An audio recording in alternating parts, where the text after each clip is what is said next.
Howdy, y'all. It's Reese, aka Bearman Prime, on this March 5th. Welcome back to my Read the Bible in a Year series. Thank you again for joining me. Card in the top right hand corner for the rest of the playlist. And please hit that like button, that subscribe button, that notification bell if you're enjoying it and want to stay caught up. Yesterday, we continued the story of the nation of Israel's march through the Promised Land. We saw an example of God's power by making the sun and the moon stand still while they defeated a alliance of the Amorite kings.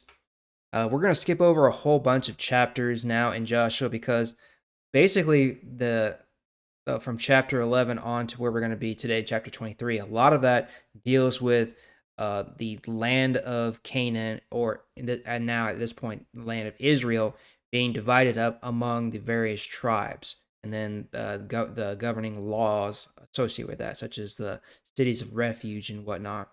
We're going to skip over all that. We're going to come over here to Joshua chapter 23 today, starting in verse 1. The Lord gave Israel peace from their enemies around them. He made Israel safe. Many years passed and Joshua became very old. At this time, Joshua called a meeting of all the older leaders, heads of families, judges, officers of the Israelites. Joshua said, I have grown very old. You have seen what the Lord did to our enemies. He did this to help us. The Lord your God fought for you. Remember that I told you that your people could have the land between the Jordan River and the Mediterranean Sea in the west. I promised to give you that land, but you don't control it yet. I have taken the land away from those nations. They are still living there. The Lord your God will force the people living there to leave. You will take that land. The Lord will force them to leave, just as he promised.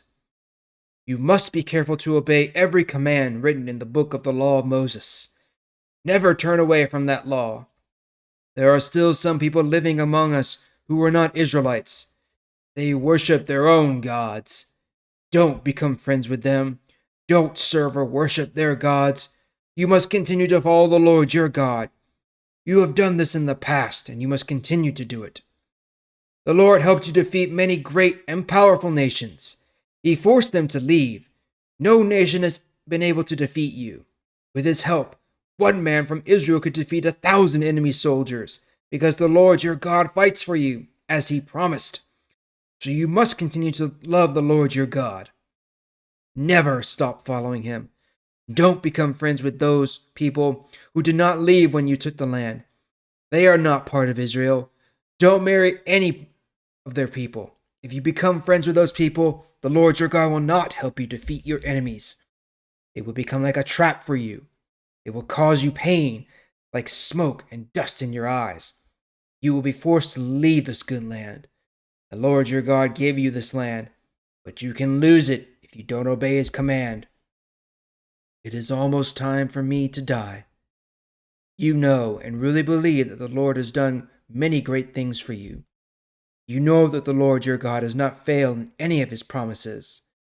He has kept every promise that he has made to us. Every good promise that the Lord your God made to us has come true.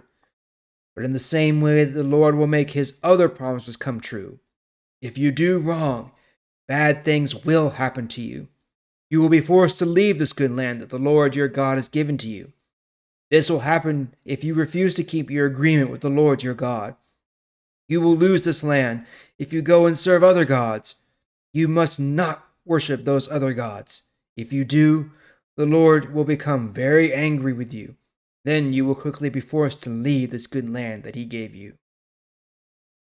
All right, so a very similar situation here when Moses was approaching the end of his life, where Joshua warns the people of Israel, hey, I'm coming to the end of my life. You must continue to keep the agreement that God has made with you.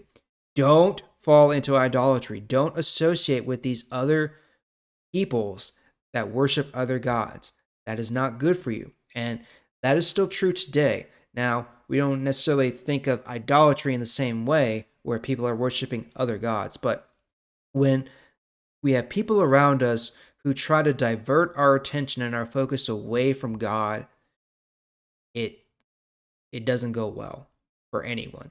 Okay, so those are the kind of people that you want to try to, if you can bring them into the fold, as it were, if you can show them the love of God, the grace of God, great. But if they're going to be closed minded about it and just kind of go about their own way, try to drag you down with them, those are the kind of people you want to try to stay away from. You don't want to associate with them. You don't want them to cause you to stumble. Okay? And that's basically what Joshua and Moses said here is don't let these other people, these worshipers of false gods make you stumble. Otherwise, you're going to lose everything. Okay? That is still true today. If we stumble too much, now, well, let me back up. It's sort of true. If we stumble and we don't believe, then we're going to lose everything. But fortunately for us who believe, we have an advocate, Jesus Christ. So when we do stumble, we are forgiven. Don't pay the ultimate price because he already paid the ultimate price. Okay? That's for later. Anyway, we're going to pick it up there tomorrow. Thank you again for joining me. I sure do appreciate it. See you tomorrow.